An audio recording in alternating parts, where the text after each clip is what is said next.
सुप्रभात बच्चों, कैसे हो आप सब। मैं आशा करती हूँ आप सब बहुत अच्छे होंगे, खूब मजे कर रहे होंगे।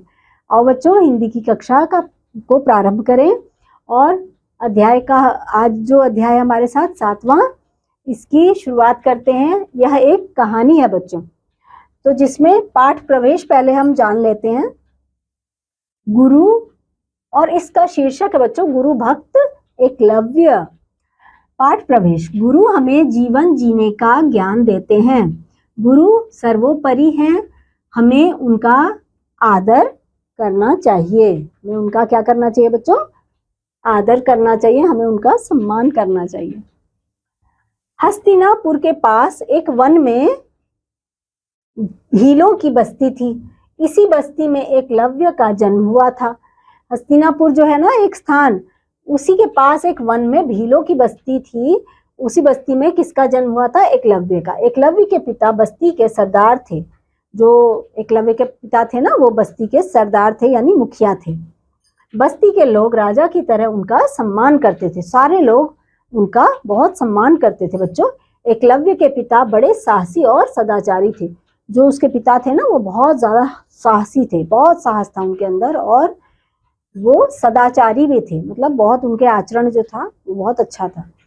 एकलव्य पर उनका प्रभाव बचपन से ही प्रकट होने लगा था। छोटी आयु में ही एकलव्य ने बाण चलाने में अच्छी योग्यता प्राप्त कर ली थी। जब एकलव्य छोटा था ना, तभी से उसके आचरण में या व्यवहार में उनका प्रभाव प्रकट होने लगा था। और उसने क्या किया था, छोटे ही अवस्था में तीर चलाना, बाण चलाना सभी कुछ सीख लिया था। परंतु धनुर्विद्या का संपूर्ण ज्ञान प्राप्त करने की उसकी बड़ी प्रबल इच्छा थी।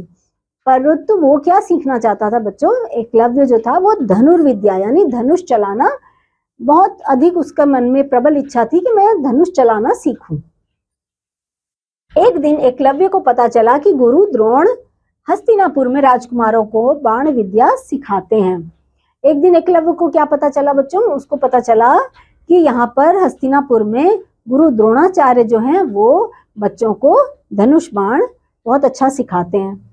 उसने गुरु द्रोणाचार्य के संबंध में सुना था कि आचार्य द्रोण के सामने धनुर्विद्या का ज्ञानी और कोई नहीं है। उसने सुना था लोगों से कि गुरु द्रोणाचार्य के आगे उनके जैसा धनुर्विद्या का ज्ञानी और कोई है ही नहीं। एक दिन एकलव्य गुरु द्रोणाचार्य के पास गया और उनसे धनुर्विद्या सीखने की अभिलाषा प्रकट की। परंतु द्रोणाचार्य ने कहा, मैं केवल क्षत्रिय राजकुमारों को ही धनुर्विद्या सिखाता हूँ।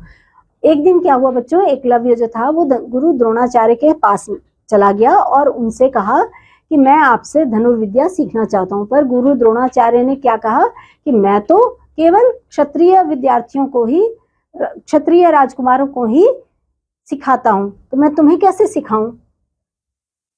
एकलव्य ने उनका चरण स्पर्श करते हुए कहा, मैं आपको अपना गुरु मान चुका हूँ। उसने चरण स्पर्श करके कहा कि मैं तो लेकिन आपको अपना गुरु मान चुका हूँ। गुरु का चरण स्पर्श करके एकलव्य वापस लौट आया और द्रोणाचार्य की मूर्ति बनाकर एक वृक्ष के नीचे स्थापित कर दी। अब गुरु का चरण स्पर्श करके वो अपने घर वापस आ गया और उसने क्या किया, एक पेड़ के नीचे गुरु द्रोणाचार्य की आकृति बनाकर और मूर्ति बनाकर और वृक्ष के नीचे उन्हें स्थापित कर दिया। अब वह नित्य गुरु प्रतिमा की पूजा अर्चना करके बाण चलाने का अभ्यास करने लगा। वो नित्य प्रति क्या करता था, अपने गुरु तो उनको मान ही लिया था, उनकी पूजा अर्चना करके और अपने धनुर्विद्या का जो अभ्यास था वो करने लगा। अपनी लगन और अभ्यास से एकलव्य धनुर्विद्या में थोड़े ही समय में इतना दक्ष हो गया कि एक दिन स्वयं द्रोणाचार्य भी चकित रह गए। अपनी लगन से और अपने रोज निरंतर अभ्यास से एक दिन द्रोणाचार्य जो था बच्चों, वो धनुर्विद्या में थोड़े ही समय में बहुत अधिक दक्ष हो गया। अपनी लगन और अभ्यास से बच्चों एकलव्य जो थे वो धनुर्विद्या में थोड़े ही समय में इतने दक्ष हो गए, और एक दिन स्वयं द्रोणाचार्य भी उनके बारे में सुनकर चकित रह गए कि वो इतना अच्छा अपने आप अभ्यास करता है लगन से और बहुत अच्छी धनुर्विद्या सीख गया है। एक दिन अर्जुन, भीम आदि राजकुमार घोड़ों पर सवार होकर शिकार खेलने गए। एक दिन क्या हुआ बच्चों? अर्जुन, भीम आदि जो राजकुमार थे ना, वो सभी घोड़ों पर सवार होकर शिकार खेलने गए। उनके साथ उनका कुत्ता भी था। एकलव्य को देखकर वह भौंकने लगा। एकलव्य ने बाणों की वर्षा करके उसका मुंह बंद कर दिया। अब क्या हुआ बच्चों, जब राजकुमार गए ना वहां पर शिकार खेलने, तो उनके साथ उनका कुत्ता भी गया था, और कुत्ता अर्जुन इसको एकलव्य को जंगल में देखकर भौंकने लगा। लेकिन एकलव्य ने बाणों की वर्षा करके, मतलब लगातार बाण चला के उसका मुंह बंद कर दिया। राजकुमार जो थे उन सब ने इस प्रकार बाणों की वर्षा करने वाले एकलव्य के पास जाकर पूछा, तुमने बाण चलाना किससे सीखा है? उन्होंने पूछा कि तुमने ऐसा बाण चलाना किससे सीखा है, बताओ। एकलव्य ने गुरु द्रोणाचार्य की मूर्ति की ओर इशारा करके बताया, गुरु द्रोणाचार्य की कृपा से मैं धनुर्विद्या सीख रहा हूँ। उसने कहा कि देखो, ये गुरु द्रोणाचार्य हैं और इनकी कृपा से मैं धनुर्विद्या सीख रहा हूँ। अर्जुन, भीम आदि राजकुमारों को यह सुनकर बड़ा आश्चर्य, क्या हुआ बच्चों, आश्चर्य हुआ, क्योंकि वे जानते थे कि गुरु द्रोणाचार्य केवल क्षत्रिय वंश के राजकुमारों को ही बाण विद्या सिखाते हैं। उन सभी राजकुमारों को बड़ा आश्चर्य हुआ, क्योंकि वो जानते थे कि गुरु द्रोणाचार्य तो हमारे गुरु हैं और यह तो केवल हमें ही यह विद्या सिखाते हैं। सभी राजकुमार तुरंत अपने गुरु द्रोणाचार्य के पास पहुंचे। कहाँ पहुंचे? गुरु द्रोणाचार्य के पास। गुरु को प्रणाम करके उन्होंने एकलव्य के बारे में उन्हें कुछ बताया। उन्होंने जो जो देखा था उसके बारे में उन्हें बताया। आचार्य द्रोण ने अर्जुन को आशीर्वाद दिया था कि उससे बड़ा धनुर्धर संसार में कोई नहीं होगा। आचार्य द्रोण ने किसको दिया था? अर्जुन को आशीर्वाद दिया था कि उसके जैसा कोई धनुर्धर नहीं होगा इस संसार में। जब उन्होंने एकलव्य की योग्यता के बारे में सुना तो वो बड़े दुखी हुए।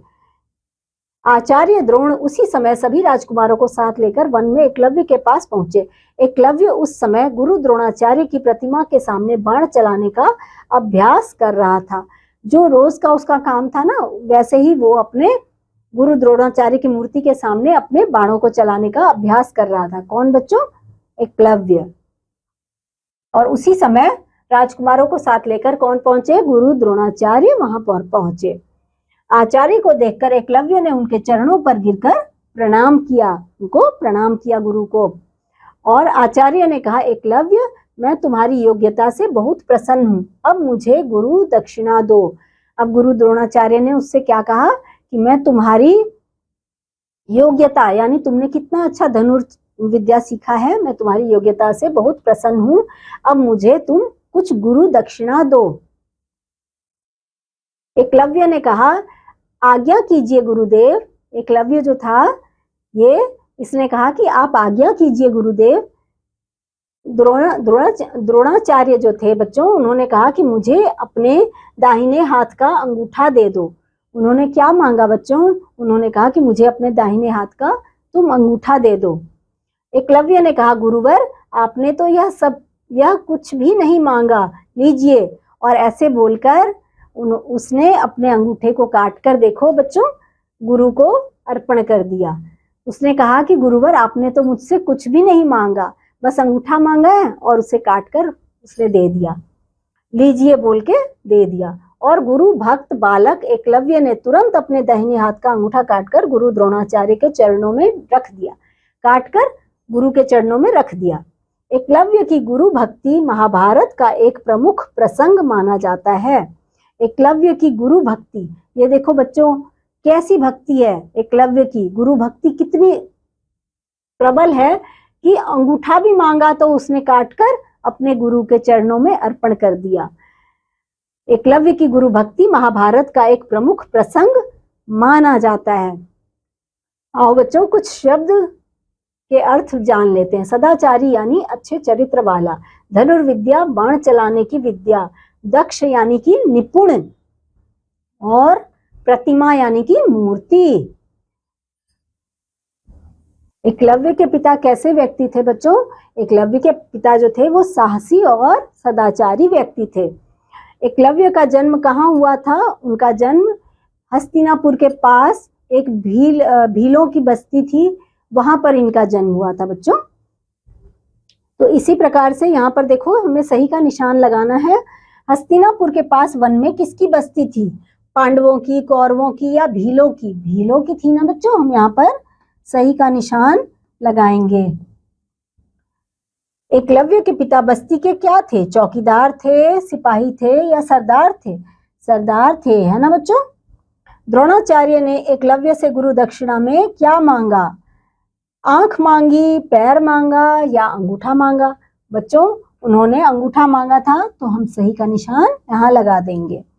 तो बच्चों यहाँ पर आप देख सकते हो कुछ अभ्यास के कार्य यहाँ पर और हैं, जिन्हें आप अपनी अभ्यास पुस्तिका में अपने आप कर लीजिएगा। तो अब मैं आपको अगले अध्याय में फिर से मिलूंगी, तब तक के लिए बच्चों बाय।